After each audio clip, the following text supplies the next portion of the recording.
London में इस मामले को बहुत करीब से कवर करने वाले और सियासी मामलात को देखने वाले नुमाइंदे मुर्जा अली शाह हमारे साथ मौजूद हैं। मुर्जा, बहुत शुक्रिया, बहुत करीब से इस मामले को फॉलो कर रहे हैं। क्या वजह है कि शहबाज शरीफ आज इतने कन्विंस्ड और पुरएतमाद नजर आ रहे थे? मगर जाहिर है शहजाद अकबर अपनी जगह पर पुरएतमाद है, मगर लंदन में शहबाज शरीफ पुरएतमाद नजर आ रहे थे।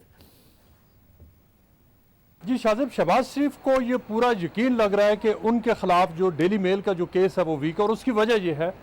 कि अब जब केस बाकायदा तौर पर यहाँ लंदन हाई कोर्ट में अब दाखिल हो चुका है, अब डेली मेल के लिए और डेविड रोज के लिए चंद बड़े चैलेंजेस हैं। अब डेली मेल को यहाँ जज के सामने ये साबित करना पड़ेगा जब भी ट्रायल शुरू होता है कि शहबाज शरीफ ने करप्शन खुद की, वो उसके बेनिफिशरी खुद थे, और वो जो DFID का प्रोग्राम था और जो अरा के जो एलिगेशंस हैं कि जो अर्थक्वेक रिहेबिलिटेशन जो फंड जो इन्होंने 2 तरह के इल्ज़ाम पैसे खाए, कि शहबाज शरीफ ने वो डायरेक्टली वो पैसे लिए, उससे बेनिफिट किया और उसको मनी लॉन्डर किया और बरतानिया में स्टैश किया। जो पर्टिकुलर्स ऑफ क्लेम है जो हमने देखे हैं, तकरीबन 7 सफ़ात है जिनके ऊपर डेली मेल के ने जो एक एक इल्ज़ाम लगाया, एक एक लाइन और लफ्ज़ और तस्वीरें, उन सब के ऊपर जो कार्टर रॉक ने ऑब्जेक्शन किया, उन सब के ऊपर उन्होंने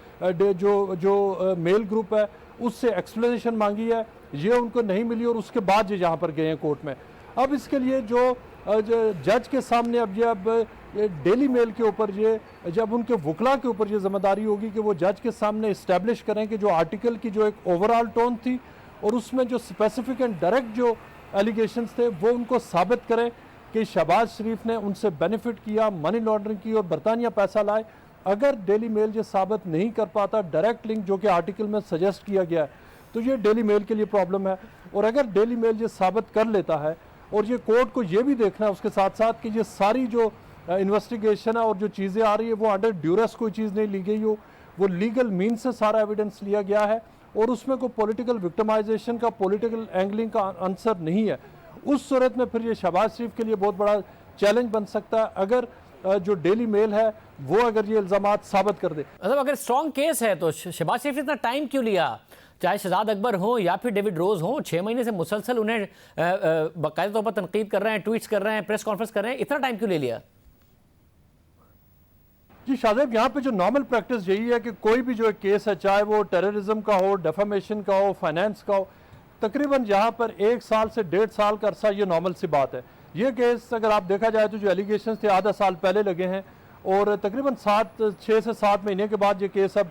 जो आ गया। अगर आप नॉर्मल जो यहाँ पे जो प्रैक्टिस है वो देखें तो उस हिसाब से ये केस बिल्कुल इन टाइम आगे हुआ है, इसमें कोई जल्दी नहीं हुई। लेकिन उससे पहले इंपॉर्टेंट बात यह है कि यहाँ किसी भी जज के सामने जाने से पहले, ट्रायल के लिए रिक्वेस्ट करने से पहले वकीलों को ये भी साबित करना होता है कि वो जो डिफेंडेंट है उन्होंने डिफेंडेंट के खिलाफ जितने भी जो पॉसिबल एवेन्यूज़ ऑफ इंगेजमेंट है वो एग्जॉस्ट किए हैं। उनको दिखाना पड़ता है कि हमने मुख्तलिफ औकात में लिखा और डिफेंडेंट हमारी बात नहीं मान रहा, हमसे इंगेज नहीं कर रहा, लिहाजा हम यहाँ पर कोर्ट में आए। चूँकि कोर्ट्स यहाँ पे इनकरेज ये करती हैं कि आप कोर्ट में ना आए, आप आउट ऑफ कोर्ट सेटलमेंट कर दें। आप कोर्ट्स के पास जस्टिस लेने के लिए बेहतर यह है कि ये मामलात आप सिविल मैटर्स खुद निपटा दें। ऐसा नहीं हो सका। आज जो यहाँ पर जो कार्टर रॉक के वकला थे उन्होंने ये कहा कि उन्होंने डेली मेल को लिखा, बार बार लिखा, और डेली मेल ने उनसे किसी भी पॉइंट के ऊपर इंगेज करने से इनकार कर दिया। मगर जो वकील हैं वो भी क्या केस लेने से पहले मेरिट देखते हैं कि हम ये केस जीत भी सकते हैं या नहीं? अगर शहबाज शरीफ का केस किसी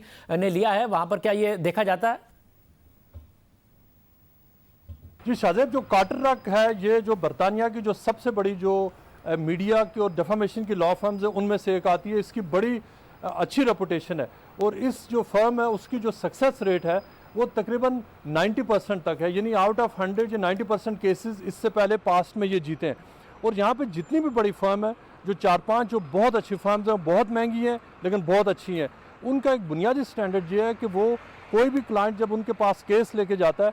तो वो उसमें कोई पॉलिटिक्स नहीं देखते, वो उसमें कुछ और इश्यूज़ नहीं देखते। उनके पास सबसे पहले जो उनके पास स्टैंडर्ड है वो यही है कि क्या केस में स्ट्रेंथ है या नहीं। वो अपने क्लाइंट के ख़िलाफ़ एक खुद अपना ट्रायल रन करते हैं और जब उनको सेटिस्फेक्शन हो जाती है कि वो कोर्ट में जाकर हारेंगे नहीं, क्योंकि हारने की सूरत में जितनी उनके क्लाइंट को नुकसान, रेपुटेशन को नुकसान पहुंचता है उतना उस फर्म को भी होता है और उसकी बैड रैंकिंग में जाती है। लिहाजा चाहे वो ये केस हो या कोई और केस हो, ये फुल सेटिस्फेक्शन के बाद ये फर्म्स लेती हैं। और इस केस में चूँकि एक बिल्कुल क्लियर नज़र आ रहा है कि जो डेली मेल के जो एलिगेशंस है वो डेली मेल को साबित करने के लिए काफ़ी मेहनत करना पड़ेगी। और वो एलिगेशंस ये हैं कि मनी लॉन्ड्रिंग हुई है, शहबाज शरीफ ने DFID का पैसा खाया है और शहबाज शरीफ ने जो अर्थक्वेक रिहेबिलिटेशन फंड था उसके भी बेनिफिशरीज है। लेकिन उसके जो डेली जो यहाँ पे कार्टर रख है वो रिला इस बात पे करेगा कि सिर्फ चंद दिन पहले शफकत महमूद लंदन में थे, उन्होंने खुद स्टेटमेंट दी है कि जो DFID का पाकिस्तान के लिए प्रोग्राम था वो लार्जली सही था। DFID खुद इसके ऊपर स्ट्रॉन्ग रिबटल इशू कर चुका। बरतानवी हुकूमत ये कह चुकी है कि हमारा पाकिस्तान के लिए जो प्रोग्राम था वो सही था और वो उसमें उन्होंने कोई एकदम डायरेक्ट बड़ी पेमेंट्स नहीं की थी, वो जो मुख्तलिफ जो हिस्सों में हुई थी वो डिलीवरी के साथ साथ पेमेंट्स हुई थी। DFID को कोई इस बारे में कंसर्न नहीं है कि उनका पैसा जो ब्रिटिश टैक्स पेयर का पैसा वो पाकिस्तान में वो उसकी मिस यूज़ हुई है।